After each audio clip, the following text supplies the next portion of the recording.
नमस्कार, good morning, सुप्रभात। एक नई सुबह की शुरुआत के साथ हम हाजिर हैं अपने मॉर्निंग प्राइम टाइम शो नया सवेरा को लेकर। मैं हूं आपके साथ भावना नैयर। अगले 1 घंटे होंगी देश और दुनिया की तमाम बड़ी खबरों पर नजर, जिसमें मुख्य घटनाक्रम जिस पर नजर डालेंगे वो है संसद का बजट सत्र का चल रहा है इस समय दूसरा चरण और अंतिम पड़ाव पर आ पहुंचा। ऐसे में आज कौन कौन से विधेयक है जो दोनों सदनों में चर्चा और पारित करने के लिए पेश किए जाएंगे, आपको बताएंगे। साथ ही साथ खबरें होंगी अमेरिका में क्यों विदेशी कारों पर 25% टैरिफ लगाने की घोषणा डोनाल्ड ट्रंप ने कर डाली और इससे ऑटोमोबाइल सेक्टर में खलबली मच गई है, वो भी आपको बताएंगे। साथ ही साथ बांग्लादेश में क्या हो रहा है, क्या जल्द होने वाला है तख्ता पलट, क्योंकि मोहम्मद यूनुस पहुंच चुके हैं चीन। वहीं अमेरिका के बड़े अधिकारी आर्मी के बांग्लादेश पहुंच चुके हैं, क्यों, वो भी आपको बताएंगे। साथ ही साथ खबरें होंगी खेल जगत की। पैरा गेम्स का आज है समापन और इसके साथ आपको खबरें बताएंगे अखबारों की सुर्खियों से भी जुड़ी हुई, बताएंगे आपको मौसम का हाल भी। चलिए शुरुआत कर लेते हैं नया सवेरा की सुबह की सुर्खियों के साथ। लोकसभा में आज पारित हो सकता है आप्रवास और विदेशी विधेयक, तो वहीं राज्यसभा में वित्त मंत्रालय से जुड़े 2 अहम विधेयकों पर होगी चर्चा।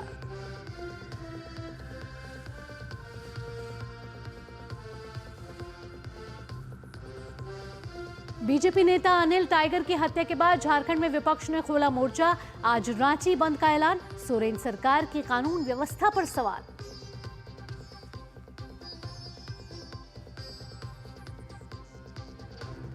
दिल्ली में जुटे बिहार एनडीए के नेता, बीजेपी अध्यक्ष जेपी नड्डा की मौजूदगी में हुई चुनावी रणनीति पर चर्चा।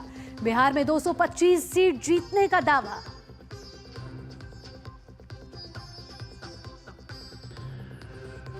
अमेरिका में 2 अप्रैल से विदेशी कारों के आयात पर 25% टैरिफ की घोषणा। ऑटो सेक्टर में गिरावट, ट्रंप ने कहा घरेलू विनिर्माण को मिलेगा बढ़ावा।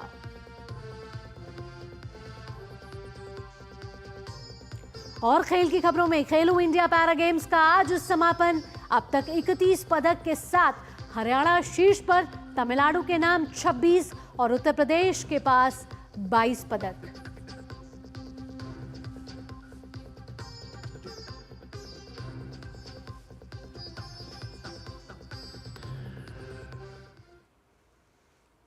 और इन अहम सुर्खियों के बाद अब आपको खबरें विस्तार से बताते हैं और शुरुआत करते हैं संसद के बजट सत्र के दूसरे चरण से जुड़ी खबरों की, जिसकी कार्यवाही इस समय जारी है। संसद के दोनों सदनों में आज कई अहम विधेयकों पर चर्चा होनी है और उन्हें पारित कराने की कोशिश होगी। बात सबसे पहले लोकसभा की कर लें तो आज आप्रवास और विदेशी विधेयक 2025 को चर्चा के बाद पारित किए जाने का प्रस्ताव किया जाएगा। ये विधेयक भारत में विदेशियों के आप्रवास, प्रवेश और ठहरने को रेगुलेट करेगा। इसके अलावा गोवा विधानसभा में एसटी का प्रतिनिधित्व बढ़ाने से जुड़े विधेयक पर चर्चा को आज और आगे बढ़ाया जाएगा। वर्तमान में आपको बता दें, गोवा विधानसभा में एसटी समुदाय के लिए कोई आरक्षण नहीं है। इसका कारण ऐतिहासिक रूप से मान्यता प्राप्त एसटी समुदायों की कम जनसंख्या है। लोकसभा में आपदा प्रबंधन संशोधन विधेयक और रेलवे संशोधन विधेयक में राज्यसभा की ओर से किए गए बदलावों को भी पेश किया जाएगा। राज्यसभा की बात करें यानी उच्च सदन की बात करें तो 2 विधेयक चर्चा और वापस किए जाने के लिए पेश किए जाएंगे। उच्च सदन में विनियोग संख्या 3 विधेयक 2025 और वित्त विधेयक 2025 को विचार और वापस किए जाने के लिए पेश किया जाएगा। दोनों ही विधेयक वित्त मंत्री निर्मला सीतारमण पेश करेंगे। इसके साथ साथ दोनों सदनों में विभिन्न समितियों के प्रतिवेदन पेश किए जाएंगे। प्रश्नकाल के दौरान अलग अलग मंत्रालयों से अहम प्रश्न पूछा जाना भी कार्यसूची में शामिल है। तो संसद के बजट सत्र का दूसरा चरण इस समय जारी है और आज भी कई महत्वपूर्ण विधेयक हैं जो चर्चा और पारित करने के लिए दोनों ही सदनों में पेश किए जाएंगे और वित्त विधेयक 2025 को विचार के बाद किया जाएगा वापस। वित्त मंत्री निर्मला सीतारमण और दोनों ही विधेयक वित्त मंत्री निर्मला सीतारमण पेश करेंगे। इमिग्रेशन एंड फॉरेनर्स बिल की बात कर लेते हैं तो 11 मार्च को लोकसभा में आप्रवास और विदेशी विधेयक 2025 पेश किया गया था। इस विधेयक में भारत आने वाले विदेशियों के लिए पासपोर्ट, वीजा, उनके पंजीकरण और अन्य आप्रवास से जुड़े कानूनों के लिए व्यापक नियम शामिल हैं। ये बिल भारत की सुरक्षा चुनौतियों से निपटने को लेकर भी अहम है। संसद के मौजूदा सत्र में आप्रवास और विदेशी विधेयक 2025 पेश किया गया था। इस विधेयक में आप्रवास और विदेशियों के नियमन से जुड़े कानूनी ढांचे को मजबूत करने पर ध्यान दिया गया। इस बिल में पासपोर्ट, वीजा, विदेशियों के पंजीकरण और अन्य आप्रवास से जुड़े कानूनों के लिए व्यापक नियमों से जुड़े प्रावधान शामिल हैं। बीते 11 मार्च को गृह राज्य मंत्री नित्यानंद राय ने लोकसभा में इस विधेयक को पेश किया। मैं माननीय गृह मंत्री श्री अमित शाह जी की ओर से प्रस्ताव करता हूं कि भारत में प्रवेश करने वाले और उससे निकास करने वाले व्यक्तियों की बाबत पासपोर्ट या अन्य यात्रा दस्तावेजों की अपेक्षा का उपबंध करने के लिए केंद्रीय सरकार को कतिपय शक्तियां प्रदान करने और वीज़ा तथा रजिस्ट्रीकरण की अपेक्षा सहित विदेशियों से संबंधित मामलों को भी नियमित करने के लिए तथा उनसे संसक्त या उनसे अनुषंगिक विषयों का उपबंध करने वाले विधेयक को पुनः स्थापित करने की अनुमति दी जाए। इस विधेयक का उद्देश्य एक एकीकृत और आधुनिक कानूनी ढांचा बनाना है। ये विधेयक पासपोर्ट अधिनियम 1920, विदेशियों का पंजीकरण अधिनियम 1939, विदेशी अधिनियम 1946 और आप्रवास अधिनियम 2000 समेत कई अन्य मौजूदा कानूनों की जगह लेगा। नए नियमों के बनने तक इन कानूनों के तहत चल रहे सभी मामले और दंड वैध रहेंगे। इस विधेयक में सख्त वीजा और पंजीकरण नियमों को लागू करने पर विशेष ध्यान दिया गया है। विधेयक में नियमों के सटीक कार्यान्वयन के लिए इमिग्रेशन ब्यूरो को मजबूत करना, उभरती सुरक्षा चुनौतियों से निपटना और अप्रवास प्रक्रिया के पालन जैसे उद्देश्य शामिल हैं। नए कानून के तहत प्रशासनिक तंत्र को मजबूत किया जाएगा। विधेयक में केवल वैध दस्तावेजों के साथ ही भारत में प्रवेश की अनुमति मिलने, संदिग्ध व्यक्तियों को हिरासत में लेने और उन्हें प्रवेश देने से इनकार करने जैसे प्रावधान शामिल हैं। साथ ही भारत आने वाले विदेशी नागरिकों से वीजा की शर्तों के सटीक अनुपालन का जिक्र भी विधेयक में है। इसके अलावा भारत आने वाले विदेशियों के लिए पंजीकरण अनिवार्य करने को लेकर भी प्रावधान किया गया है। साथ ही उनके लिए प्रतिबंधित क्षेत्रों में जाने को लेकर भी सख्त नियम लागू किए जाएंगे। यहाँ काम करने वाली संस्थाओं जैसे शैक्षणिक संस्थानों, अस्पतालों और होटलों को भी उनके यहाँ रह रहे विदेशी नागरिकों की जानकारी मुहैया करानी होगी। इस विधेयक में कानून के उल्लंघन पर कठोर दंड का प्रावधान किया गया है, जिसके तहत वैध दस्तावेजों के बिना प्रवेश पर 5 वर्ष तक की कैद और 5 लाख रुपए तक के जुर्माने का प्रावधान रखा गया है। आप्रवास और विदेशी विषयक विधेयक 2025 सुरक्षा चुनौतियों को लेकर भी सरकार की प्रतिबद्धता का प्रतीक है। Bureau report, DD news. और हमारे संवाददाता कुमार आलोक इस पर ज़्यादा जानकारी के साथ हमारे साथ जुड़ गए हैं। कुमार आलोक का रुख करेंगे। कुमार, सबसे पहले आपसे जानना चाहेंगे कि अब अंतिम पड़ाव में पहुंच रहा है संसद के बजट सत्र का दूसरा चरण। कई महत्वपूर्ण बिल जो है पेश किए गए हैं, चर्चा और पारित किए गए हैं। इसमें आज महत्वपूर्ण जो बिल है वो इमिग्रेशन और फॉरेनर्स एक्ट है 2025। अब भारत में एंट्री और एग्जिट के लिए किस तरीके से ये लाभदायक होगा, और आज गृह मंत्री अमित शाह जब इस बिल को पेश करेंगे तो आगे जो सुरक्षा चुनौतियां उभर रही हैं भारत के पास, उससे निपटने के लिए सरकार कितनी मजबूत नजर आ रही है इस बिल को लाकर? देखिए, सरकार ने अगर हम देखें 10 वर्षों का कार्यकाल देखें प्रधानमंत्री नरेंद्र मोदी का, तो बहुत सारे ऐसे कानून हैं जो लगभग कोई 70 वर्ष पहले का कानून था, कोई 100 वर्ष पहले का कानून था। अगर कल ही हम देखें बैंकिंग अमेंडमेंट बिल को आप देखें राज्यसभा में जो पास हुआ, वो भी रिजर्व बैंक का जो कानून था 100 वर्ष पहले का था। स्टेट बैंक का जो कानून था वो 40 वर्ष पहले का था, 30 वर्ष पहले का था। तो इन सारे कानूनों को एक नए ढांचे में देने की सरकार ने कोशिश की है और उसमें सफल भी हुए हैं। उसी कड़ी में ये जो फॉरेनर्स जो बिल आप कह रही हैं, तो आप ये समझ लें कि भारत सरकार ने एक तरह से जो आप घुसपैठ का ही मुद्दा ले लें कि या बांग्लादेशी घुसपैठी है यहाँ पर वो रह रहे हैं, उन्हें चिन्हित नहीं किया जा रहा है, या फॉरेन से आकर कोई व्यक्ति रह रहा है, अगर उसे वीज़ा 1 महीने के लिए दिया गया है लेकिन वो 4 महीने तक यहाँ पर इस देश में रह रहा है, तो उसको एक तो पहले तो गिरफ्तारी तो होगी ही, साथ साथ 5 लाख रुपए का जुर्माना है। तो एक तरह से सरकार ने कमर कस लिया है कि जो कानून जो पुराने कानून जो हैं, जो जिस पर सरकार पिछली सरकारों ने ध्यान नहीं दिया, उसको मॉडिफिकेशन करने के लिए सरकार तैयार है। और आज का ये बिल जो अमित शाह गृह मंत्री पेश करेंगे और उसको पास कराया जाएगा, और उसमें जो चर्चा होगी वो देखने लायक होगी कि अन्य जो विपक्षी सदस्य क्या कहते हैं इसके बारे में, सत्ता पक्ष की ओर से क्या बयान आता है, और अंत में जब अमित शाह जवाब देंगे इस बिल को पास होने के पहले, तो वो देखने लायक होगा। तो अपने आप में एक ऐतिहासिक बिल है, और इस ऐतिहासिक बिल को लेकर के सरकार बहुत ही आशापूर्ण नजरों से देख रही है। इसके साथ साथ गोवा से भी जो जुड़ा बिल है आलोक, जिसमें अनुसूचित जनजातियों को शामिल करने की बात कही जा रही है, जिसके लिए चर्चा अभी भी जारी है, आज भी जारी रहने वाली है। ऐसे में ये बिल और कितना महत्वपूर्ण हो जाता है? देखिए, गोवा में जो अनुसूचित जाति है, आपको पता होगा कि बहुत सारी ऐसी वहाँ पर शेड्यूल्ड ट्राइब्स के लोग हैं जिनको संरक्षित किया गया है, और वहाँ प्रवेश भी मना है लोगों का। कोई आदमी वहाँ जा नहीं सकता क्योंकि ऐसी बहुत सारी जनजातियाँ हैं, लेकिन वो लुप्त होने के कगार पे हैं। और उसमें ये बिल जो आ रहा है उसमें वैसी प्रजातियों को शामिल किया गया है जिन्हें वर्षों से उन्हें न्याय नहीं मिला है। तो आज जब इस पर चर्चा होगी और उसको बिल को जब पास किया जाएगा, तो ये अपने आप में एक ऐतिहासिक होगा। लेकिन मैं बताऊं कि जो आप देखें, कल का जो 2 बिल जो पास हुआ, एक बिल पास हुआ त्रिभुवन कोऑपरेटिव यूनिवर्सिटी, तो अपने आप में एक ऐतिहासिक दिन था कल कि भारत में पहली बार कोई कोऑपरेटिव यूनिवर्सिटी की स्थापना होगी आनंद, गुजरात के आनंद में। आपने देखा होगा कि कोऑपरेटिव की जो भूमिका है आज़ादी के बाद से, अगर आप देखें 60 के दशक को देखें, 70 के दशक को देखें, और उसके बाद 80 के दशक को देखें, तो कोऑपरेटिव की भारत के विकास में एक बहुत बड़ी भूमिका रही है। लेकिन बाद के वर्षों में, खासकर 80 के बाद, ये कोऑपरेटिव जो आंदोलन था हमारे देश में, वो काफ़ी कमज़ोर हुआ। लेकिन आपने देखा कि पिछली बार जब सरकार भारतीय जनता पार्टी की बनी, एनडीए की सरकार बनी, नरेंद्र मोदी की सरकार बनी, तो उसमें कोऑपरेटिव मंत्रालय एक अलग से बनाया गया, और कोऑपरेटिव मूवमेंट को फिर से उसी ऊंचाई पर पहुंचाने के लिए सरकार की ओर से प्रयास किया गया है। और उसी में कोऑपरेटिव मंत्रालय, जिसके मंत्री अमित शाह हैं, जो गृह मंत्री भी हैं, और ये जो त्रिभुवन यूनिवर्सिटी की जो स्थापना का रास्ता जो साफ हुआ है आनंद में, तो ये अपने आप में बहुत बड़ी एक ऐतिहासिक क्षण है भारत के लिए।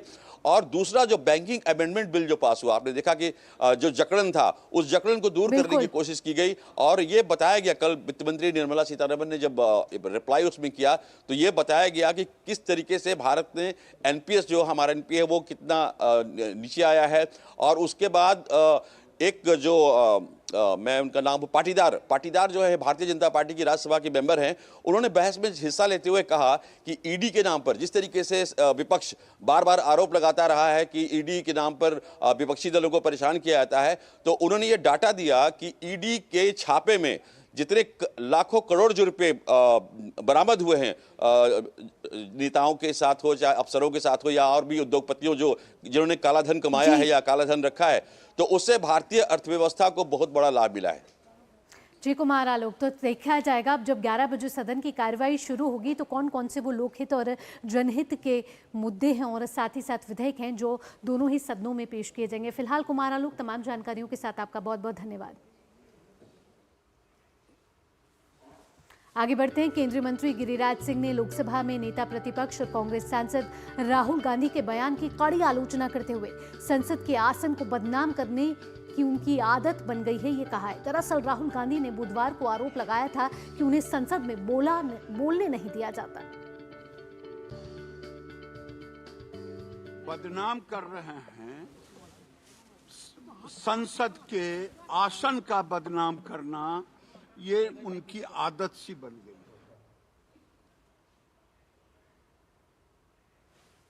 आइए आगे बढ़ते हुए अब आपको बताते हैं कि आज झारखंड क्यों बंद रहने वाला है। झारखंड में सोरेन सरकार की कानून व्यवस्था एक बार फिर से कटघरे में है। कल भारतीय जनता पार्टी के नेता और जिला परिषद के पूर्व सदस्य की दिन दहाड़े गोली मारकर हत्या कर दी गई, जिसके बाद विपक्ष ने सरकार के खिलाफ अब मोर्चा खोल दिया है और इसके लिए आज झारखंड बंद का ऐलान किया गया है।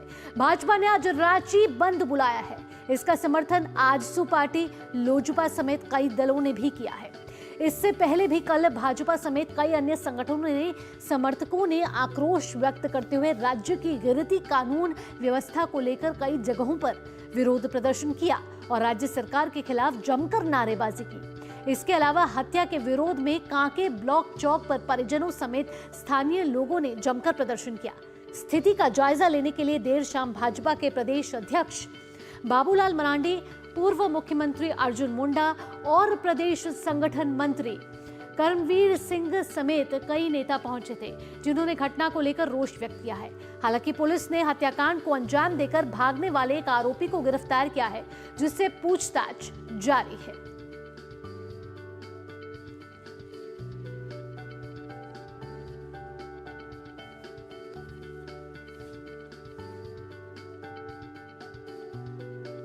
सरकार के लिए बहुत ही शर्मनाक बात है। मुख्यमंत्री आवास से मात्र कह सकते हैं 2 किलोमीटर के अंदर की घटना है और थाना से 500 मीटर भी नहीं होगा, और अपराधियों ने पूरे सरकार को चुनौती दी है। अच्छे व्यक्ति थे, उनका पार्टी में भी और समाज में भी बहुत बड़ा योगदान है। उनके इस घटना से हम व्यक्तिगत रूप से बहुत ही मर्माहत हैं। सरकार से और प्रशासन से मांग करते हैं अपराधियों को तुरंत पकड़ के सख्ती से उनके साथ कानूनी सजा दी जाए। दिवाकर कुमार रांची से जुड़ गए हैं ज्यादा जानकारी के साथ। सीधा दिवाकर का रुख करेंगे। दिवाकर, आपसे जानना चाहेंगे कि झारखंड में एक बार फिर कानून व्यवस्था चरमरा गई है। झारखंड सरकार एक बार फिर विवादों में है और अनिल महतो की हत्या के बाद अब विपक्ष भी आक्रोश में है। प्रदेश भर में आज झारखंड बंद का ऐलान किया गया है। किस तरीके से आज का दिन रहने वाला है और इस बंद का जो ऐलान किया गया है इसको किस तरीके से आगे लिया जाएगा, किस किस का इसमें समर्थन मिलता हुआ नजर आ रहा है? देखिए, झारखंड में लगातार जो कानून व्यवस्था है राजधानी रांची की, वो सवालों पे रही है और पिछले महीने ही एक जो कोयला कारोबारी है उनकी, लेकिन उस तरह से जिस तरीके से दिन दहाड़े यहाँ पर हत्याओं को अंजाम दिया जा रहा है और जो अपराधियों का मनोबल है वो लगातार दिख रहा है। उसके बाद से भारतीय जनता पार्टी लगातार जो हमलावर है, और कल जो हत्या यहाँ पर भारतीय जनता पार्टी की एक नेता की हुई है, तो दिवाकर से अभी हमारा संपर्क पूरी तरीके से नहीं बन पा रहा है, लेकिन फिलहाल दिवाकर, हमारे संवाददाता हम तक ये जानकारी पहुंचा रहे थे कि आज झारखंड बंद का ऐलान किया गया और कल जिस तरीके से अनिल महतो की दिन दहाड़े हत्या की गई है उसके बाद झारखंड सरकार एक बार फिर विवादों में है, फिर कटघरे में है और कानून व्यवस्था पर लगातार सवाल उठाए जा रहे हैं। ऐसे में भाजपा और अन्य दलों ने मिलकर झारखंड बंद का ऐलान किया है। झारखंड के साहिबगंज जिले में आदिम जनजाति बहुल पहाड़िया गांव में एक सप्ताह के भीतर फाल्सीपेरम मलेरिया से 6 बच्चों की मौत हो गई है। वहीं कई बच्चों का सदर अस्पताल में इलाज चल रहा है। इस मामले को लेकर जहां एक और राज्य की स्वास्थ्य सुविधाओं पर सवाल खड़े हो रहे हैं, वहीं दूसरी ओर मुख्यमंत्री के निर्वाचन क्षेत्र के जिले में ऐसी घटना पर भाजपा सरकार को स्वास्थ्य के मुद्दे पर विफल बता रही है।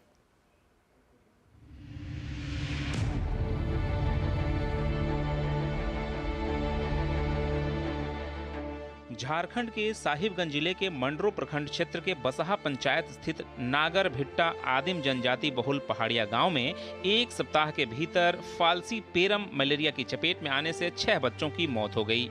इनमें से 5 बच्चों की मौत पहले ही हो गई थी। वहीं इलाज के क्रम में बुधवार को एक बच्ची प्रमीला पहाड़िन की मौत हो गई।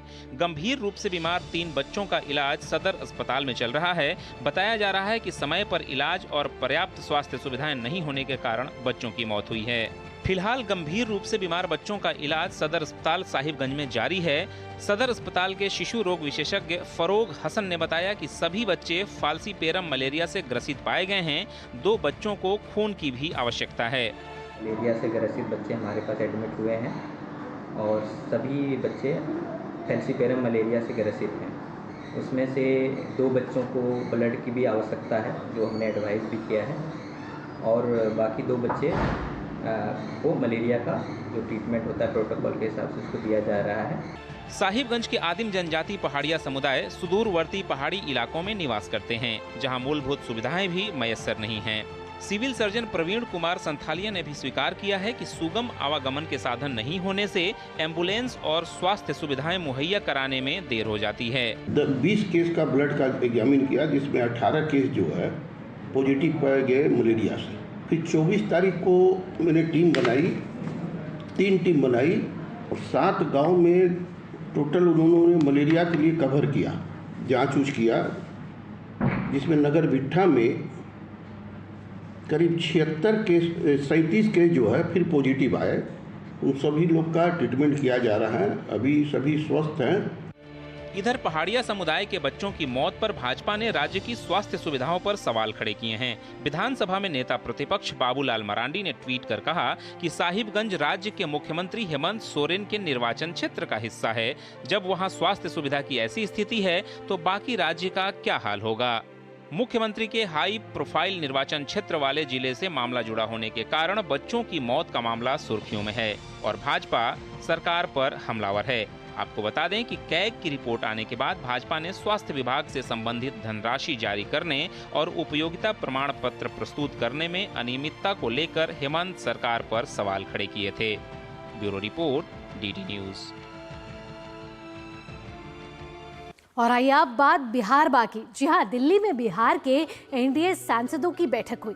ये अहम बैठक भारतीय जनता पार्टी के सांसद संजय जायसवाल के घर पर हुई। इस बैठक में बीजेपी अध्यक्ष जेपी नड्डा भी शामिल हुए थे। वहीं गिरिराज सिंह, चिराग पासवान, ललन सिंह और जीतन राम मांझी समेत बिहार एनडीए के लगभग सभी सांसद मौजूद रहे। बैठक में जेपी नड्डा ने एनडीए नेताओं से कहा कि हम सब मिलकर चुनाव लड़ेंगे और जीतेंगे। भारतीय जनता पार्टी के अध्यक्ष ने कहा कि 2024 लोकसभा चुनाव में अच्छा परिणाम निकला। 2025 के विधानसभा चुनाव के बाद फिर एनडीए की सरकार बने, इसके लिए बिहार सीएम नीतीश कुमार की अगुवाई में मिलकर काम करना है।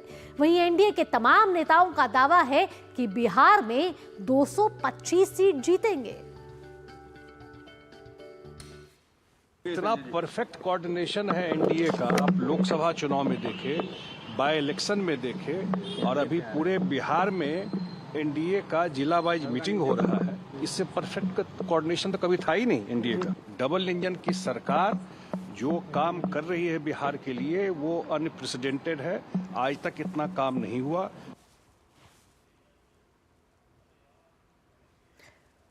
तो बिहार में इस साल होने वाले हैं विधानसभा चुनाव और ऐसे में एनडीए नेताओं की एक बड़ी बैठक कल हुई है जिसमें बिहार पर चुनावी रणनीति किस तरीके से आगे बढ़ेगी इसको लेकर चर्चा हुई है। साथ ही साथ बिहार दिवस भी सेलिब्रेट किया गया है। बिहार के से जो जुड़े तमाम सांसद हैं वो इस बैठक में मौजूद रहे और एनडीए नेताओं का ये दावा है कि 225 सीट इस बार वो जीत रहे हैं। इससे पहले भी हम देख रहे हैं कि लगातार प्रदर्शन जो है एनडीए का और बीजेपी का बेहतर रहा है, प्रदर्शन अच्छा रहा। और ऐसे में आप चिराग पासवान क्या कह रहे हैं वो सुन लेते हैं। पार्लियामेंट का सत्र चल रहा है, चुनावी वर्ष है, निरंतरता में बैठकों का दौर अब चलेगा ही। उस क्रम में आज सब लोग एक साथ बैठ के आने वाले समय को लेकर, चुनाव को लेकर सरसरी तरीके से चर्चाओं की शुरुआत की जाएगी। बिहार में जीतेंगे आप लोग? एकदम जीतेंगे। एनडीए वहां 225 सीट लेके आएगी।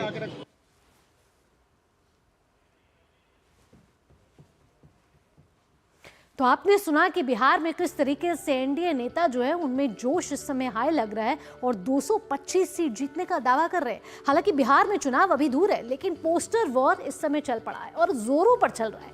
आरजेडी जहां एनडीए के खिलाफ रोज पोस्टर लगाकर निशाना साध रही थी, वहीं अब जदयू की तरफ से क्यूआर कोड वाला पोस्टर जारी किया गया है।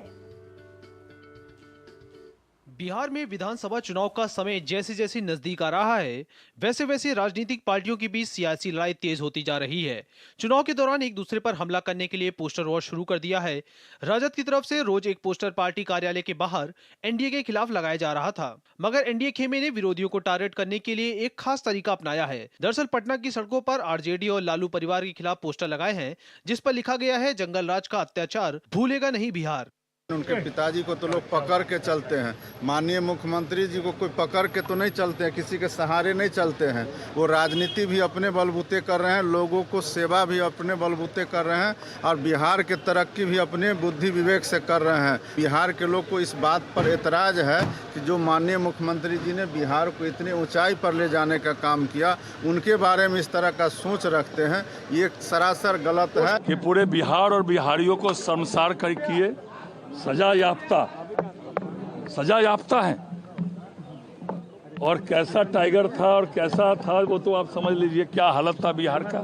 आज ईडी, सीबीआई रोज रोज पूछ रही है कि भाई नौकरी में जमीन क्यों लिए, जमीन क्यों रजिस्ट्री कराए, और हिसाब तो देना ही होगा। एनडीए की पोस्टर की खास बात यह है कि इसमें क्यूआर कोड दिया गया है। पोस्टर में राजद के जंगल राज का जिक्र किया गया है। वहीं क्यूआर कोड को स्कैन करते ही भूलेगा नहीं बिहार नाम से एक पेज खुलता है। इस पेज पर राज्य सरकार के दौरान जंगल राज से जुड़े कई किस्सों का जिक्र किया गया है। नई पीढ़ी को साक्षात्कार होना चाहिए कि लालूवाद विचारधारा के चलते कितना सामाजिक और राजनीतिक संकट इस बिहार ने झेला। बिहार के माथे पर कलंक का टीका लगा, तो क्यूआर कोड से स्कैन करिए, लालू राबड़ी राज का, आतंक राज का चेहरा बेनकाब हुआ मिलेगा। यह बिहार के नई पीढ़ी के लिए आवश्यक।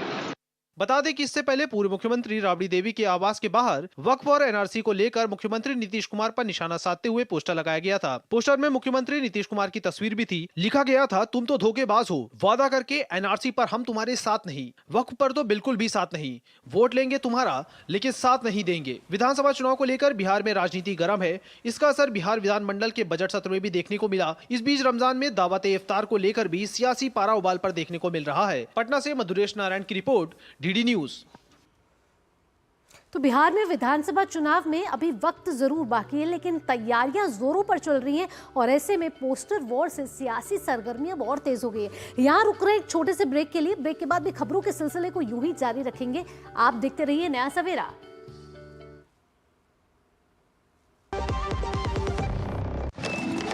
कब तक लंबी लाइनों में उम्र बिताइएगा? डिजिटल पेमेंट अपनाइए, चुटकी में हल पाइए। पुराने तरीके कब तक अपनाइएगा? डिजिटल पेमेंट बहुत आसान है, देखिए चुटकी में पेमेंट चुका। बटुआ ढूंढ रहे? डिजिटल पेमेंट अपनाइए, कभी भी कहीं भी और सुरक्षित। हमने तो इन्हें डिजिटल पेमेंट करना सिखा दिया। आपने?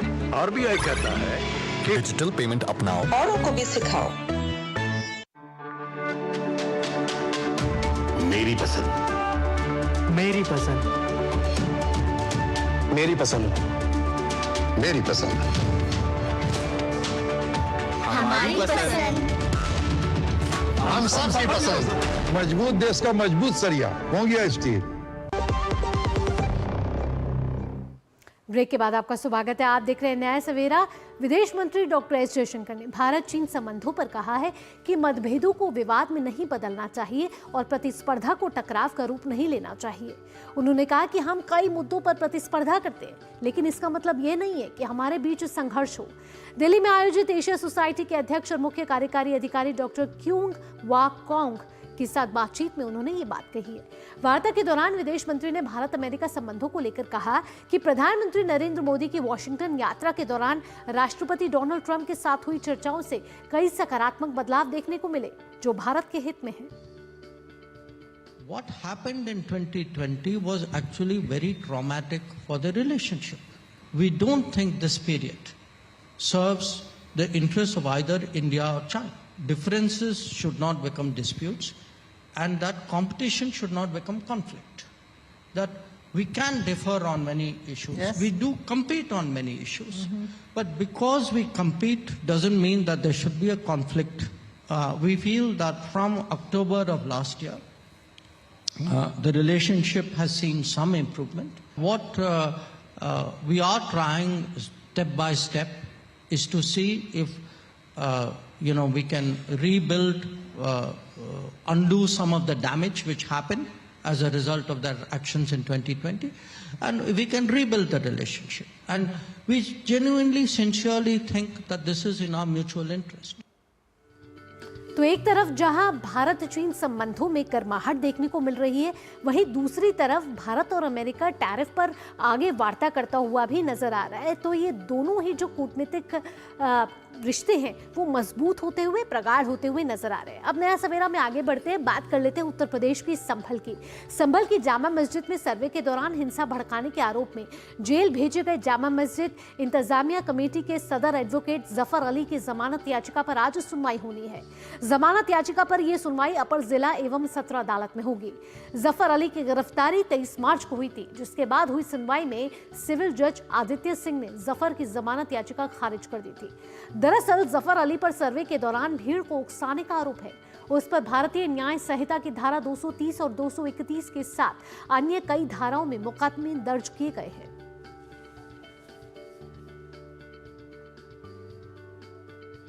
और अब बात छत्तीसगढ़ के पूर्व मुख्यमंत्री भूपेश बघेल की, जिनकी मुश्किलें लगातार बढ़ती जा रही हैं क्योंकि उनके निवास और कार्यालय पर देर रात तक सीबीआई का छापा चला है। कल सुबह से शुरू हुई ये कार्रवाई लगातार 14 घंटे तक चली। सीबीआई की टीम महादेव सट्टा ऐप घोटाले के सिलसिले में रविवार सुबह भूपेश बघेल के निवास और कार्यालय पर उन्होंने मारा छापा। सीबीआई की छापेमारी में कई डिजिटल और कागजी दस्तावेज बरामद हुए जो इस अवैध सट्टेबाजी रैकेट में प्रभावशाली लोगों की भूमिका को उजागर करते हैं। ये घोटाला करीब 6,000 करोड़ रुपए का बताया जा रहा है। अब तक सीबीआई इस सिलसिले में छत्तीसगढ़ के अलावा भोपाल, कोलकाता और दिल्ली में 60 से अधिक जगहों पर तलाशी ले चुकी है, जिनमें नेता, नौकरशाह, पुलिस अधिकारी और महादेव बैंटिक ऐप के पदाधिकारी और अन्य संदिग्ध लोगों से जुड़े परिसर शामिल हैं।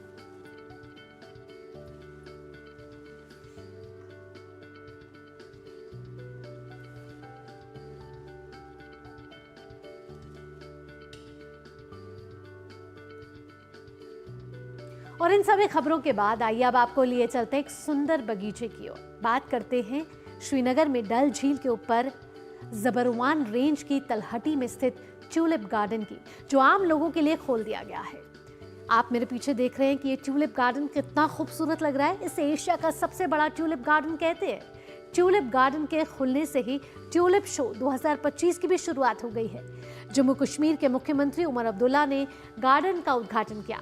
ट्यूलिप गार्डन में 74 बेहतरीन किस्मों के 1.7 मिलियन से अधिक फूल लगे हैं। ये इलाका लगभग 30 हेक्टेयर क्षेत्र में फैला हुआ है। यहाँ से डल झील का नज़ारा दिखता है। कश्मीर घाटी में फूलों की खेती और पर्यटन को बढ़ावा देने के उद्देश्य से इस गार्डन को 2007 में खोला गया था। ये गार्डन ढलान वाली जमीन पर सीढ़ीनुमा तरीके से बनाया गया है, जिसमें 7 सीढ़ियां हैं। यहाँ ट्यूलिप के अलावा फूलों की कई अन्य प्रजातियां जैसे कि जलकुंभी, डेफोडिल और रेननकुलस भी जोड़े गए हैं। यहाँ होने वाला ट्यूलिप फेस्टिवल एक वार्षिक उत्सव है, जिसका उद्देश्य जम्मू और कश्मीर सरकार द्वारा पर्यटन प्रयासों के एक हिस्से के रूप में गार्डन में फूलों की विविधता को प्रदर्शित करना है। ये कश्मीर घाटी में वसंत ऋतु की शुरुआत के दौरान आयोजित किया जाता है।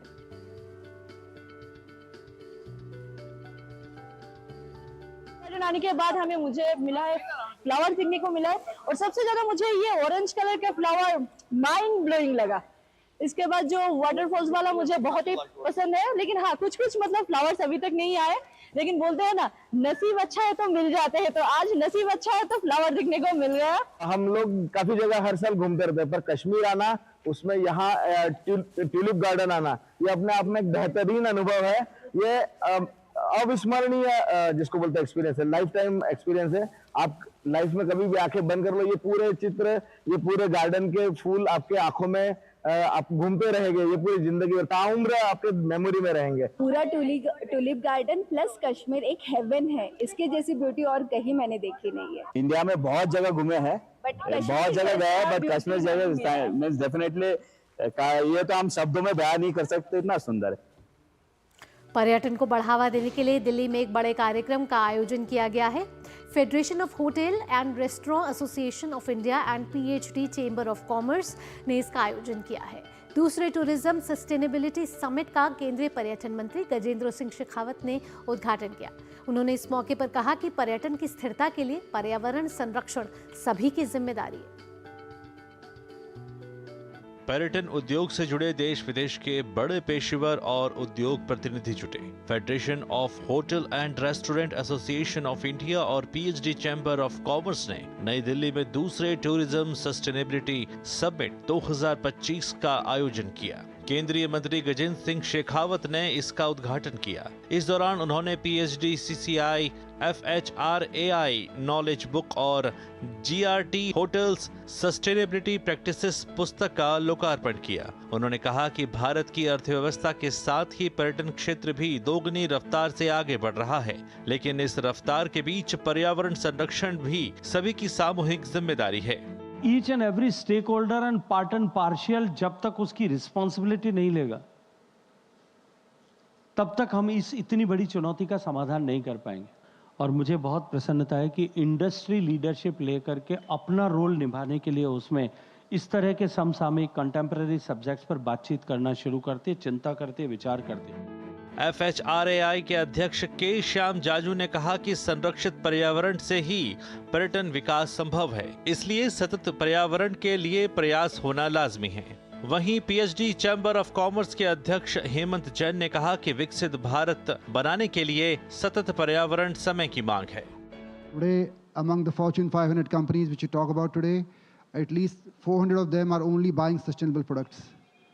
So today, if we don't make our restaurants, our hotels more sustainable, a lot of these companies will not be coming there. So we'll be losing the market out. So sustainability is a need as a human being, but it's also a need for us, for the business to continue.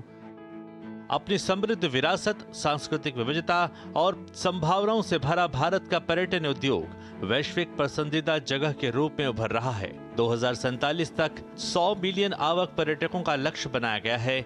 WCC का अनुमान है कि इस क्षेत्र का सकल घरेलू उत्पाद का योगदान 2034 तक संभावित रूप से 43.25 ट्रिलियन रुपए तक पहुंच जाएगा, जिससे लगभग 63 मिलियन नौकरियां सृजित होंगी। Doctor Chandrashekhar, DD news. Uttarakhand पर्यटन विकास बोर्ड यानी कि UTDB ने भारत की सबसे महत्वपूर्ण तीर्थ यात्राओं में से एक चारधाम और हेमकुंड साहिब यात्रा के लिए आधार प्रमाणीकरण और eKYC की शुरुआत की है। यात्रा के लिए पंजीकरण 20 मार्च 2025 से शुरू हुआ था। अब तक 7.5 लाख से अधिक श्रद्धालु आधार आधारित ऑनलाइन पंजीकरण सुविधा का लाभ उठा चुके हैं। इसका उद्देश्य पंजीकरण प्रक्रिया को सुव्यवस्थित करना, समय बचाना और श्रद्धालुओं के अनुभव को बेहतर बनाना है। आधार आधारित ऑनलाइन पंजीकरण से प्रशासन को तीर्थयात्रियों की आवाजाही की निगरानी करने, मंदिरों में भीड़भाड़ को रोकने के लिए बेहतर तैयारी करने और विशेष रूप से ऊंचाई वाले क्षेत्रों में मौसम संबंधी सूचनाओं के प्रवाह में सुधार करने में मदद मिलेगी। श्रद्धालु पंजीकरण portal registration and tour istcare.uk.gov.in और tourist care Uttarakhand mobile app का उपयोग किया जा रहा है। मध्य प्रदेश का आदिवासी बाहुल्य जिला खरगोन आजादी के 78 साल में पहली बार रेलवे नेटवर्क से जुड़ने जा रहा है। रेलवे बोर्ड इन दिनों खंडवा अलीराजपुर रेल लाइन का सर्वे तेजी से करवा रही है। वहीं तेजी से हो रहे रेलवे लाइन के सर्वे ने खरगोन जनपद के लोगों में रेलवे से राजधानी तक सफर करने की उम्मीद बढ़ा दी है। देखते हैं ये खास रिपोर्ट। आजादी के 78 साल बाद पहली बार खरगोन जिला मुख्यालय पहुंचेगी ट्रेन। रफ्तार पर है आदिवासी बाहुल्य जिले में सर्वे का काम। सड़क, खेत और अन्य भूभागों का बारीकी से किया जा रहा है निरीक्षण। ड्रोन और DGPS तकनीक की सहायता से विस्तृत सर्वेक्षण। लंबे समय से थी नर्मदा ताप्ती रेल लाइन समिति खंडवा अलीराज रेल लाइन की मांग। मध्य प्रदेश का आदिवासी बाहुल्य खरगोन में अलीराजपुर खरगोन खंडवा नई रेल मार्ग के पहले सर्वे की शुरुआत से क्षेत्र में खुशी की लहर दौड़ गई है। रेलवे की टेक्निकल टीम फिलहाल नदियों, पहाड़ियों और सरकारी संरचनाओं का वॉक थ्रू सर्वे कर रही है। ये प्रस्तावित रेलवे लाइन लगभग 221 किलोमीटर लंबी होगी, जो पश्चिमी और उत्तरी रेलवे लाइनों को जोड़ने का काम करेगी। इस रेल लाइन के बनने से खरगोन में आवागमन सुगम होगा और कृषि उद्योग को भी बढ़ावा मिलेगा। सरकार ने अलीराजपुर खरगोन खंडवा नई रेल के सर्वे के लिए 6.25 करोड़ रुपए आवंटित किए हैं और वॉक थ्रू सर्वे के बाद ड्रोन और DGPS सर्वे भी किए जाएंगे। ये नया रेलवे मार्ग खंडवा, बड़ौदा और नागपुर के बीच की दूरी को लगभग 200 किलोमीटर कम कर देगा। ये अलीराजपुर से लेकर खंडवा तक 5 जिले आएंगे। इसकी जो लंबाई है वो लगभग 221 किलोमीटर अभी डिसाइड की है। इसके 3 अलाइनमेंट रेलवे बोर्ड के माध्यम से लगाए गए थे। खंडवा से बड़ौदा अभी जाते हैं तो 588 किलोमीटर होता है और इधर से अगर हमारे खरगोन बड़वानी होते हुए ये रेल मार्ग जाएगा तो 388 किलोमीटर, ऐसा 200 किलोमीटर का लाभ होगा। इस नई रेलवे लाइन से खरगोन जिला बड़वानी जिले में रेल का सपना आजादी के बाद से अब साकार होगा। 5 जिलों अलीराजपुर, बड़वानी, धार, खरगोन और खंडवा को नई रेल लाइन का लाभ मिलेगा। तकनीकी सर्वे ने बताया कि इस नई रेलवे लाइन से खंडवा बड़ौदा मार्ग की 588 किलोमीटर दूरी अब कम होकर 388 हो जाएगी। नई रेलवे लाइन से अनाज की मंडी होने से एग्रीकल्चर उद्योग को बढ़ावा मिलेगा और किसानों की स्थिति बेहतर होगी। खरगोन का बहुत ज़्यादा विकास होने वाला है। एक तो एग्रीकल्चरल खरगोन बहुत सबसे आगे है। देश में बहुत कम ऐसे ज़िले हैं जिसमें 3 मंडियां हो। खरगोन में 3 मंडियां पूरे परिसर अलग हैं। तो यहाँ पर पूरा जो खाद प्रोसेसिंग उसमें भी काफ़ी होगा। एग्रीकल्चरल जो उद्योग नहीं गिर रहा है वो भविष्य में एग्रीकल्चरल उद्योग भी निमाड़ में और पूरे इन 5 जिलों में गिरने की संभावना रहेगी। ये रेलवे लाइन बनने से आदिवासी क्षेत्रों को बड़ा लाभ मिलेगा। ये नया रूट भुसावल और नंदूरबार जैसे व्यस्त मार्गों का विकल्प बनेगा। ये रेल लाइन क्षेत्र में रोजगार के नए अवसर पैदा करेगी।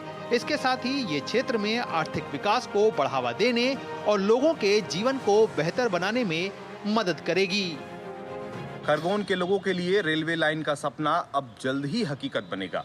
आदिवासी क्षेत्रों के विकास की दिशा में एक बड़ा कदम साबित होने के साथ ही इससे पूर्वी और पश्चिमी निमाड़ के बीच कनेक्टिविटी गतिविधियों को भी बढ़ावा मिलेगा। Shreyas Dwivedi, DD news, Madhya Pradesh.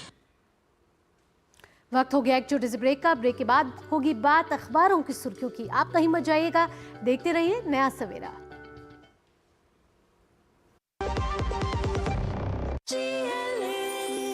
जो लक्ष्य चुना था समझ आने लगा है। GLA यूनिवर्सिटी, उच्च लक्ष्य की निश्चित प्राप्ति। जब धरती चीर कर निकलता है लोहे का पत्थर और मिलता है मोंगिया के जोश से, फिर तपता है, पिघलता है और बनता है फौलाद। अब होता है सरिया सारी खूबियों के साथ। मोंगिया स्टील, मजबूत देश का मजबूत सरिया। Under the Honorable PM's leadership, an unprecedented push to yoga has been given. Today, yoga is playing a significant role in enhancing health and wellness across the world. PM Yoga Awards are given in recognition to outstanding contributions by individuals and organizations to the field of yoga. These awards carry a trophy, certificate and a prize of 25 lakh rupees. Hurry! Send your entries through MyGov platform before 31st March. Visit Ministry of Ayush website or MyGov platform for more details. Break के बाद आपका स्वागत और अब वक्त हो चला है हमारे खास सेगमेंट जानने का, अखबारों की सुर्खियां।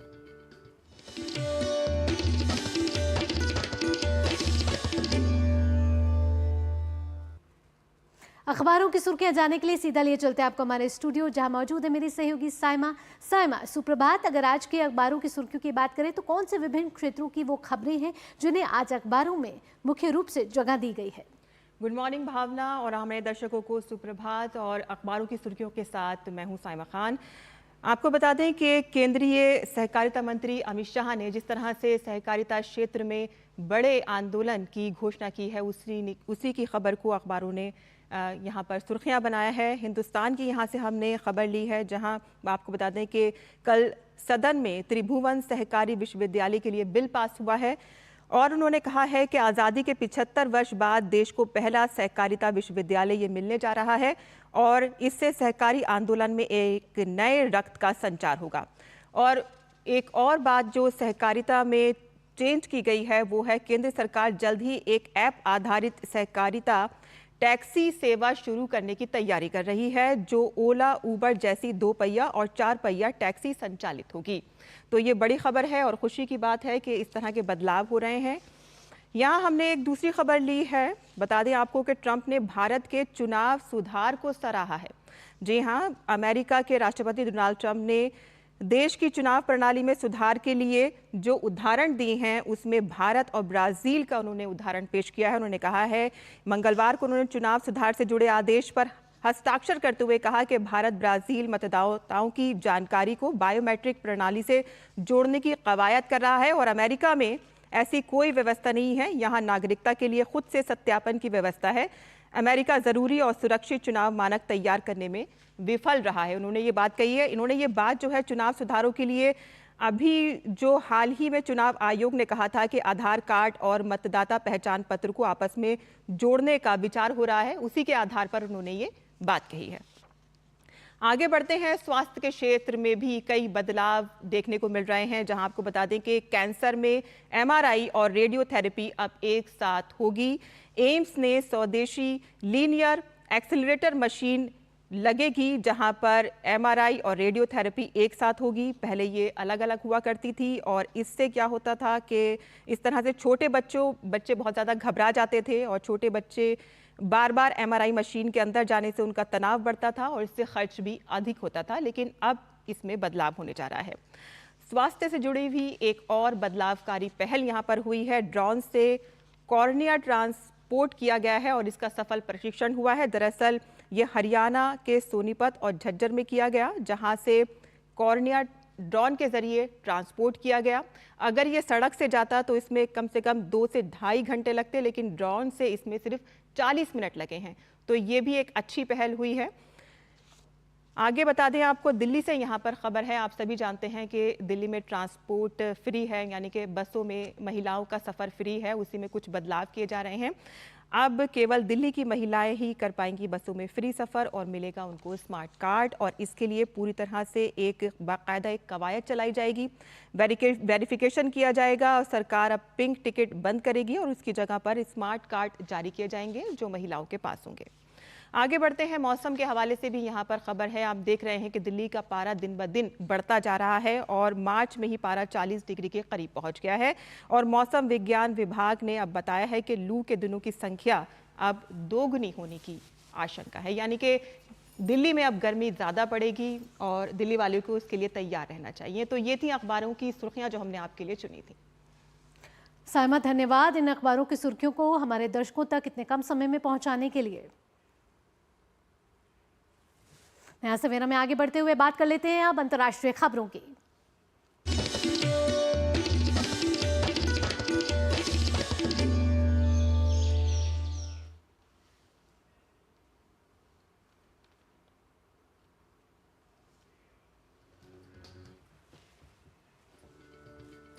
बांग्लादेश के अंतरिम सरकार के प्रमुख डॉक्टर मोहम्मद यूनुस बुधवार शाम को 4 दिवसीय आधिकारिक यात्रा पर चीन के हैनान पहुंचे हैं। डॉक्टर यूनुस दक्षिण चीन के हैनान प्रांत के बुआओ में बुआओ फोरम फॉर एशिया यानी कि BFA वार्षिक सम्मेलन 2025 में भाग लेंगे। ये सम्मेलन 25 मार्च को शुरू हुआ था, जिसका समापन कल यानी शुक्रवार को होगा। इस वर्ष के सम्मेलन में 60 से अधिक देशों और क्षेत्रों से लगभग 2000 प्रतिनिधियों का और लगभग 30 देशों और क्षेत्रों से 1100 से अधिक पत्रकार भाग ले रहे हैं। 28 मार्च को ग्रेट हॉल ऑफ चाइना में मुख्य सलाहकार डॉक्टर यूनुस और चीन के राष्ट्रपति शी जिनपिंग के नेतृत्व में दोनों देशों के प्रतिनिधि मंडलों के बीच द्विपक्षीय बैठक होगी। विदेश सचिव मोहम्मद जशीम उद्दीन ने कहा कि बैठक में बांग्लादेश और चीन के बीच विभिन्न रणनीतिक द्विपक्षीय मुद्दों, व्यापार और निवेश वृद्धि, कृषि, बुनियादी ढांचे, नवीकरणीय ऊर्जा क्षेत्रों के लिए समर्थन और रोहिंग्या मुद्दे के समाधान के साथ साथ दोनों देशों के बीच आपसी हित के समग्र मुद्दों पर चर्चा होगी। फोरम के दौरान डॉक्टर यूनुस संयुक्त राष्ट्र के पूर्व महासचिव और एशिया के लिए बुआओ फोरम के वर्तमान अध्यक्ष बान की मून, लाओ PDR के प्रधानमंत्री, रूस के उप प्रधानमंत्री के साथ भी बैठक करेंगे।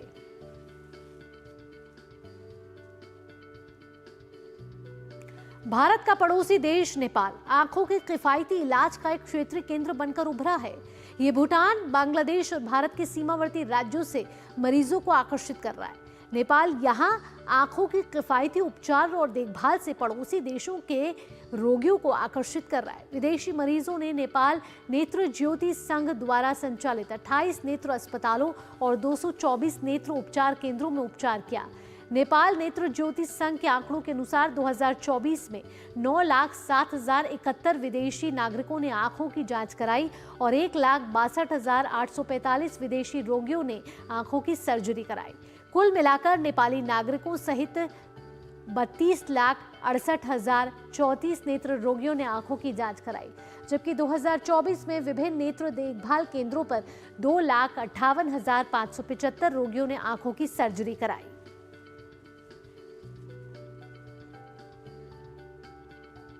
और आइए अब कुछ और अंतर्राष्ट्रीय खबरों का रुख कर लेते हैं, लेकिन अंदाज होगा फटाफट।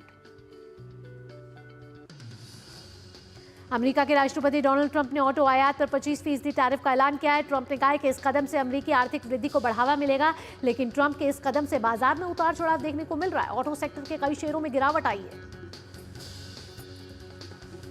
फ्रांस के राष्ट्रपति इमैनुअल मैक्रोन ने कहा कि फ्रांस यूक्रेन को लगभग 2 बिलियन यूरो के अतिरिक्त सैन्य सहायता प्रदान करेगा। राष्ट्रपति मैक्रोन ने रूस पर हाल ही में हुए सीमित युद्ध विराम समझौते की पुनर्व्याख्या का आरोप लगाया। तुर्की में इस्तांबुल के मेयर इक्रेम इमामोगोलू की गिरफ्तारी के विरोध में प्रदर्शन हो रहे हैं। विपक्षी पार्टियों ने इस्तांबुल के मेयर इक्रेम इमामोगोलू की गिरफ्तारी के विरोध में होल्डिंग कंपनियों, कॉफी चेन और टेलीविजन चैनलों सहित सरकार समर्थक फर्मों के बहिष्कार का आह्वान किया। हजारों इजरायली प्रदर्शनकारियों ने देश की संसद के बाहर सरकार के खिलाफ रैली निकाली और चुनावों की मांग की। प्रदर्शनकारियों ने गजा में हमास की कैद से बचे हुए बंधकों की वापसी की भी मांग की। ब्राजील के सुप्रीम कोर्ट के 5 जजों के पैनल ने ब्राजील के पूर्व राष्ट्रपति जेयर बोल्सोनारो पर मुकदमा चलाने का फैसला सुनाया। जेयर बोल्सोनारो पर 2022 के राष्ट्रपति चुनाव हारने के बाद सरकार को उखाड़ फेंकने की कथित साजिश का आरोप है। और अंतर्राष्ट्रीय जगत की खबरों के बाद आइए अब रुख कर लेते हैं कारोबार जगत की खबरों का। अंदाज एक बार फिर रहेगा फटाफट।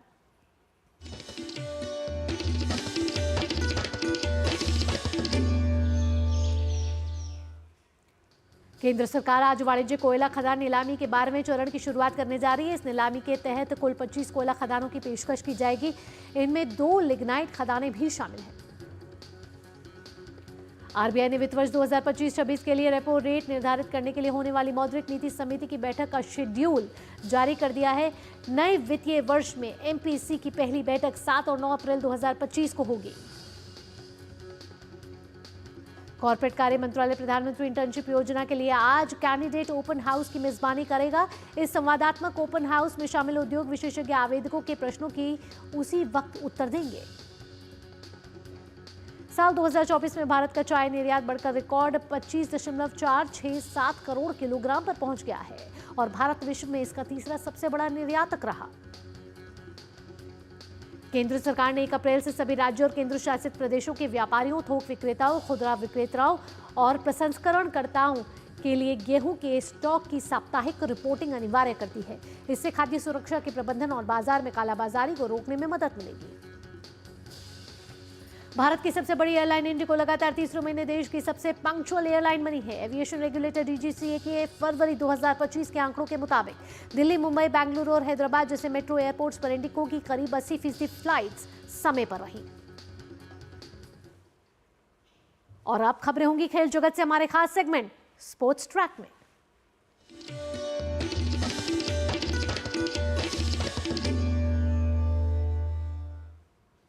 खेलो इंडिया पैरा गेम्स 2025 का आज अंतिम दिन है। अब तक के मुकाबलों में 170 स्वर्ण पदक विजेताओं का फैसला हो चुका है। पदक तालिका में हरियाणा 31 स्वर्ण के साथ शीर्ष पर है, जबकि तमिलनाडु 26 और उत्तर प्रदेश 22 के साथ दूसरे और तीसरे स्थान पर है। सनराइजर्स हैदराबाद और लखनऊ सुपर जायंट्स के बीच आईपीएल 2025 का 7वां मुकाबला आज Rajiv Gandhi international cricket stadium में होगा। प्रधानमंत्री नरेंद्र मोदी ने सेपक टकरा विश्व कप 2025 में भारतीय सेपक टकरा टीम को उनके अभूतपूर्व प्रदर्शन के लिए हार्दिक बधाई दी है। सेपक टकरा विश्व कप में पहला स्वर्ण पदक लाने पर भी टीम की सराहना की। भारतीय पहलवान सुनील कुमार ने एशियन कुश्ती चैंपियनशिप में 87 किलोग्राम ग्रीको रोमन वर्ग में शानदार प्रदर्शन करते हुए कांस्य पदक अपने नाम किया। हरियाणा सरकार ने विनेश फोगाट को ओलंपिक रजत पदक विजेता के बराबर लाभ देने का फैसला किया है। यह निर्णय राज्य की खेल नीति के तहत लिया गया है। विश्व चैंपियन अर्जेंटीना ने फीफा विश्व कप 2024 के लिए सीधा क्वालिफाई कर लिया। मुकाबले में बोलीविया और उरुग्वे के बीच ड्रॉ होने के बाद अर्जेंटीना को टूर्नामेंट का टिकट मिल गया। कारगिल के लिंकीपाल स्की स्लोप पश्कुम में जिला तंबाकू मुक्त स्नो स्की चैंपियनशिप का सफलतापूर्वक आयोजन किया गया। प्रतियोगिता में कारगिल से 26 से ज्यादा खिलाड़ियों ने हिस्सा लिया।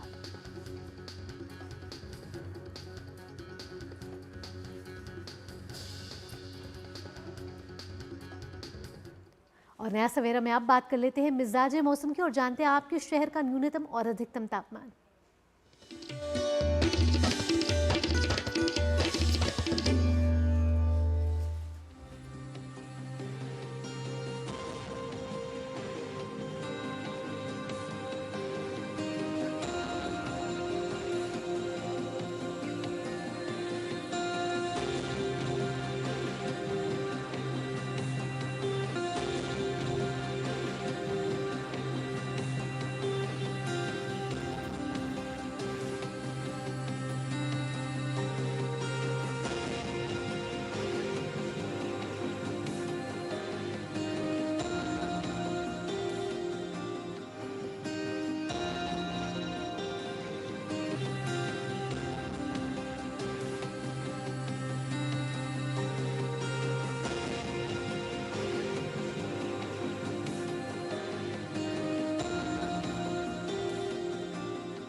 और आइए अब आपको लिए चलते हैं रुद्रप्रयाग की लुभावनी खूबसूरत यात्रा पर। आइए प्रकृति से जुड़े और ऐसी यादें बनाएं जो जीवन भर याद रहें।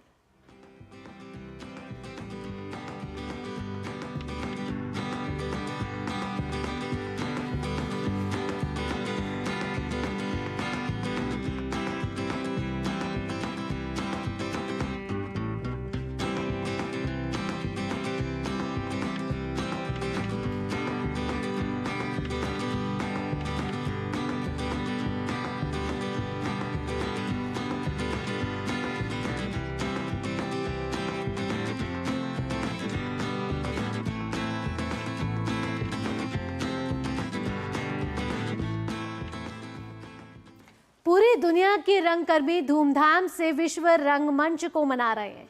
इंटरनेशनल थिएटर इंस्टीट्यूट की पहल पर शुरू हुए इस दिवस ने थिएटर के विकास में अहम भूमिका अदा की है। हालांकि OTT के आने के बाद रंगमंच में कई तरह के बदलाव भी दर्ज किए गए हैं। विश्व रंगमंच पर देखिए DD न्यूज की ये विशेष रिपोर्ट। और इसी के साथ नया सवेरा में मुझे दीजिए अनुमति। नमस्कार। न तज्ज्ञानां न तत्शिल्प न सा विद्या न सा कला नासो योगो न तत्कर्म नाट्यस्मिन् यन दृश्यते। आसान शब्दों में कहें तो दुनिया में ऐसा कोई भी ज्ञान, शिल्प, विद्या, कला, योग या फिर कर्म नहीं जो नाट्य में दिखाई न देता हो। हालांकि जब पूरी दुनिया धूमधाम से 63वां विश्व रंगमंच दिवस मना रही है, तब रंगमंच के सामने सबसे बड़ी चुनौती अपनी प्रासंगिकता को बनाए रखने की है। डिजिटल युग के इस दौर में जहां घर बैठे लोग फिल्मों और वेब सीरीज का आनंद ले रहे हैं, वहीं दर्शकों की बदलती प्राथमिकता और टेक्नोलॉजी के प्रभाव ने थिएटर के सामने कई नई चुनौतियां खड़ी की हैं। चाहे हम लाख डिजिटल हो जाएं, जो ह्यूमन कनेक्शन है, साक्षात बातचीत करने का, साक्षात परफॉर्म करने का और परफॉर्मेंस देखने का, वो कभी पुराना नहीं होगा। दुनिया में रंगकर्म को बढ़ावा देने के लिए 27 मार्च 1961 को इंटरनेशनल थिएटर इंस्टीट्यूट द्वारा विश्व रंगमंच दिवस मनाने की शुरुआत की गई। साल 1962 में विश्व रंगमंच दिवस की पहली वर्षगांठ पर मशहूर नाटककार जीन कोक्टिव के संदेश ने थिएटर के लिए एक नया सबेरा लेकर आया। कोक्टिव के संदेश को 50 से अधिक भाषाओं में अनुवाद किया गया और सैकड़ों पत्रिकाओं में प्रकाशित किया गया, जिसके बाद नाट्य प्रदर्शनी में अप्रत्याशित वृद्धि दर्ज की गई। वहीं इस वर्ष ग्रीक नाटककार थियोडोरोस टेर्जोपोलोस ने विश्व रंगमंच दिवस पर सामाजिक चेतना और एकता को बढ़ावा देने में थिएटर की भूमिका पर जोर दिया है। लाइव एक्टर्स को अपने आंखों के सामने हंसते रोते हुए, कहानी को आगे बढ़ाते हुए और रस को बांटते हुए देखना पसंद करते हैं। वो आते रहे हैं, आते रहेंगे, जिस वजह से रंगकर्म, रंगमंच जीवित था और जीवित रहेगा।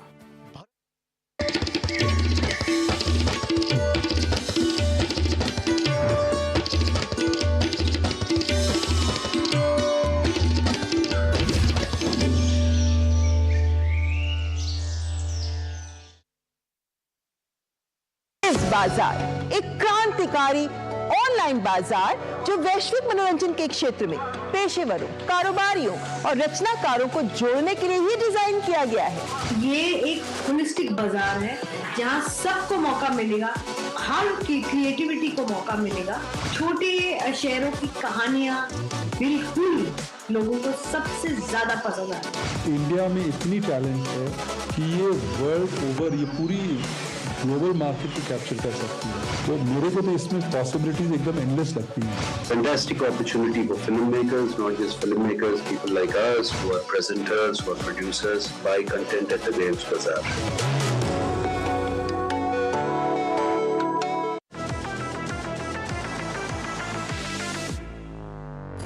ये है DD न्यूज का साइबर अपराध के खिलाफ हल्ला बोल। Digital arrest, sextortion, financial frauds, cyber bullying, तमाम मुद्दों पर आपको जागरूक करते हुए आपको रख रहा है इन साइबर अपराधियों से एक कदम आगे। देखिए मेरे साथ साइबर अलर्ट हर शनिवार रात 9 बजे सिर्फ DD न्यूज पर।